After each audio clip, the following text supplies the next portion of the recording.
আজকে আইছি একটা জমিদার বাড়ি। তো এটা অত্র এলাকার এটা প্রসিদ্ধ বাড়ি, বাবুর বাড়ির নামে পরিচিত। মৃদা জেলার দুইটা বাড়ি পরিচিত, একটাই লগি কুলাউড়া কৃত্রিম পাশার সাপ বাড়ি, আর একটাই লগি বড়লেখার বাবুর বাড়ি। তো এটা বড়লেখার ফানিদার অবস্থিত। আর এই বাড়িটার বয়স 150 বছর। আর এই বাড়িটা বানাইছেন জমিদার আসলা এই এলাকার রামকুমার রায় পুরকাইস্ত। খুবই সুন্দর বাড়ি। এটা হচ্ছে বাড়ির টঙ্গিঘর। আর এই বাড়িটা হচ্ছে গিয়া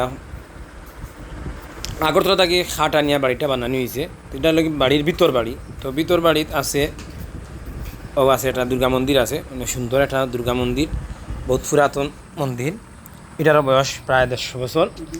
তো এই মন্দিরের খাট বা বাড়ির খাট সবগুলা যে আগরতলা থেকে আনা হয়েছে, এই আগরতলা থেকে আনা হয়েছে এই খাটগুলা। আগরতলা থেকে কুলাউড়া আখাউড়া হইয়া হাটলতলি স্টেশন আনা হয়েছে, ওখান থেকে পরে জমিদারের আত্মি দিয়া টানিয়া আনানো হয়েছে বাড়িত। তো আজকে আমার লগে আসলা আমার স্কুলের মনোরঞ্জন স্যারও আসলা। তো গেছি নরুফক স্যার, আমরা স্যার পিসি স্কুলের স্যার বাড়ির জমিদার বাড়ির নাতি জমিদারের।